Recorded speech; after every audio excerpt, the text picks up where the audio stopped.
एक शाम मेरे पति एक 18 साल की लड़की को घर ले आए। कहा कि गरीब है, इसे काम की ज़रूरत है। मैंने कहा ऐसा क्या काम है हम दोनों के बीच में, अकेली कर सकती हूँ। लेकिन उन्होंने बोला ये यहीं रहेगी और कुछ काम करेगी। ऐसा बोलकर वो बेडरूम में चले गए। किसी अजनबी जवान लड़की को इस तरह अपने घर में रखना मुझे कुछ समझ नहीं आया। मैं रचना हूँ। अभी अभी शादी के बाद मैं और मेरे पति सूरज एक बड़े शहर में आए गए हैं। हम दो ही लोग हैं, एक बड़ा फ्लैट है। मेरे पति की अच्छी जॉब है। मैं कभी कभी ये सोचती हूँ कि मुझे बहुत अच्छा पति मिला है। शहर में आए अभी हमें कुछ दिन ही हुए हैं, तभी मेरे पति एक 18 साल की लड़की को एक दिन घर ले आए। कहा कि गरीब है, इसे काम को ज़रूरत है। मैंने कहा ऐसा क्या काम है हम दोनों के बीच में, अकेली कर सकती हूँ।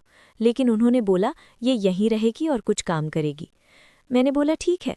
किसी अजनबी जवान लड़की को इस तरह अपने घर में रखना मुझे कुछ समझ नहीं आया, वो भी तब जब मैं मना कर रही हूँ।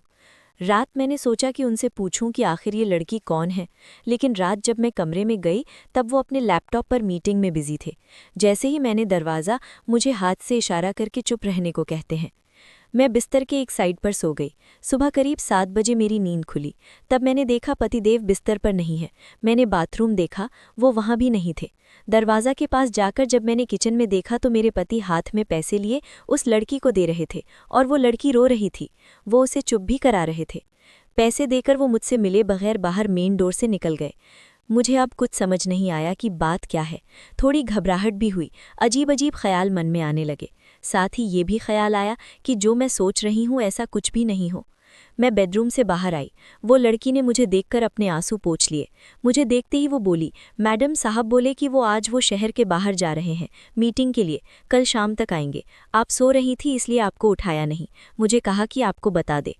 मुझे उससे बात करने का बिल्कुल भी मन नहीं था, इसलिए मैंने उसकी तरफ देखा भी नहीं।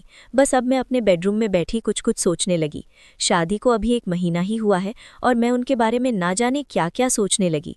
लेकिन उन्होंने मुझे सोचने का कारण भी दिया है। एक तो ये लड़की वो अचानक ले आए, मेरे मना करने के बाद भी उन्होंने इसे यहाँ काम पर रखा और आज वो उसे रुपए भी दे रहे थे। मैंने सोचा कि एक बार फ़ोन पर उनसे बात करके देखती हूँ। मैंने उन्हें फ़ोन लगाया पर उनका फ़ोन स्विच ऑफ बता रहा था। ये पहली बार था जब ऐसा हुआ कि उनका फ़ोन बंद है। अब मेरा सर और भी चकरा गया। इतने में वो लड़की रूम में चाय लेकर आती है। बोली, मैडम चाय। मैंने भी उसको पूछा, तुम्हारा नाम क्या है? बोली, राखी। उसके पास फ़ोन भी था और अब वो वाइब्रेट हो रहा था। फ़ोन को रिसीव करने वो दौड़कर मेरे बेडरूम से बाहर गई। मुझे दूर से अब यही सुनाई दे रहा था कि उसने कहा कि मैं आती हूँ। फिर बात करके वो फिर मेरे बेडरूम में आकर कहती है, मैडम मैं 2 घंटे में आती हूँ, मुझे कुछ काम आ गया है। इतना बोलकर वो मेरी हाँ सुने बगैर ही चली गई। मैं कुछ बोल ही नहीं पाई, लेकिन फिर 2 मिनट मेरे मन में आया कि क्यों ना उसका पीछा करूँ, और मैंने 1 सेकंड में कपड़े चेंज किए और उसके पीछे हो गई। वो मुझे मेरी बिल्डिंग के नीचे दिखाई दी। उसके बाद उसने एक रिक्शा लिया। मैंने भी रिक्शा लेकर उसका पीछा किया। रिक्शा एक पतली सी गली में लुका। वो वहां से उतरकर पैदल चलने लगी। बहुत सारी छोटे छोटे घर से होते हुए वो एक घर के आगे पहुंची। मैं लगातार उसका पीछा कर रही थी। क्यों कर रही थी, क्या जानना चाहती थी, इसका मुझे कुछ पता नहीं था। बस मैं उसके पीछे थी।